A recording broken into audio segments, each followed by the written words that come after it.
What's going on, everyone? Today I'm going over a bean dip recipe for nachos. If you're new here, welcome to Mexican Cooking Academy, where we celebrate Mexican food, culture, and cuisine. For years now, I've been obsessed with Mexican food, and in September of 2020, I decided to make a move from California down to Mexico to pursue that passion and share it with the rest of the world. And that's what we're doing today. Today I'm showing you how to make a Mexican bean dip for nachos. I picked up this recipe right here in Mexico where I'm living from a chef here in my cooking class, and we actually use it to make a salsa for tacos, but I figured it can also be used as a dip or even as a soup, so I wanted to share that with all of you today. Let's go over our bean dip recipe really quick. So you're going to need, of course, some beans. About 450 grams or 1 pound is enough. You also need some water, about 250 milliliters, 5 dry avocado leaves, 1 tablespoon of cumin, 2 to 3 tablespoons of manteca or butter, 1/2 of an onion, 2 to 3 cloves of garlic, 1 teaspoon of salt, and a little bit of cilantro or fresh cheese to top it all off. As always, you'll find this recipe and more down in the description below. And while you're there, hit the like button and hit the subscribe button. It really helps me out. And leave a comment down below letting me know how spicy you like your food. I'd really like to hear from you. Now, if you're living outside of Mexico or the US, you might have some trouble finding avocado leaves. And if that's the case, you are able to use bay leaf combined with star anise seeds and crush those together, and that will give you a similar flavor profile. If you are outside of the US, be careful with using avocado leaves that are not Mexicala leaves. This is the type of plant that grows here in Mexico and it's endemic to Mexico. Those leaves are edible. Most of the other avocado plant leaves are actually toxic to people.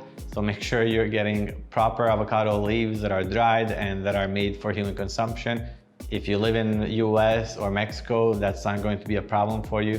But if you are in Europe or Australia or Asia or anywhere else on the planet, Antarctica especially, then you do not want to be using those avocado leaves. Make sure you're getting the proper ones. If you don't have access to avocado leaves, then feel free to skip them if you want, or mix in bay leaf with star anise seed, and that will give you a similar flavor profile. Now we begin this recipe by melting down our manteca or butter in a medium cooking pot. Next, we add in our sliced onion and garlic. Stir all of these together and allow them to gain a little bit of color.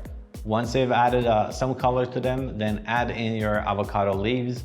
Make sure they're dry and add them in and stir everything to combine. When you have some nice browning going on with the onions, the garlic, and avocado leaves, it's time to put in your beans.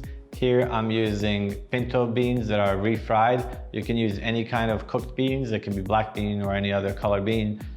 It all works just as well. Stir all these ingredients together and add in about 1 cup or 250 milliliters of water to thin out the sauce. At this point, you can also add in your cumin. We're adding in 1 to 2 tablespoons of cumin here, as well as a little bit of salt and some pepper to help finish it all off.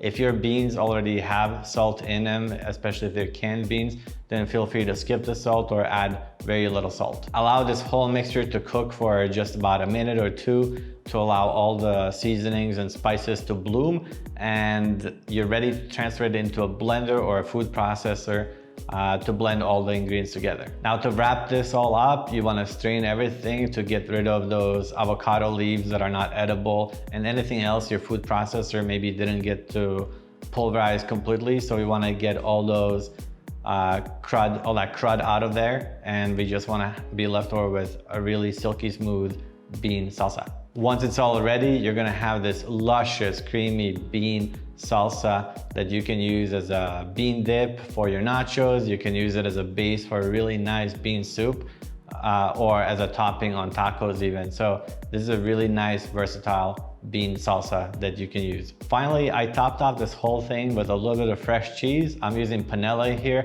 but you can use any other cheese you have access to. And I also added a little bit of cilantro on top.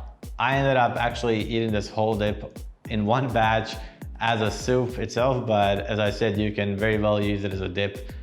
It is very, very delicious, so make sure to make a double or triple batch of this because it's super easy to do. That's really all there is to it. As I said, it just comes together in a couple of minutes and you can use it as a dip or a base for a really great soup. I hope you enjoyed this recipe. If you did, hit that like button and hit the subscribe button down below and leave me a comment. Let me know what you thought about it. You'll find this recipe down below in the description or on my website at MexicanCookingAcademy.com. Please go there, sign up for my mailing list. I'll send some free goodies your way as well. And that's all I got for you. Until next time, live long and prosper.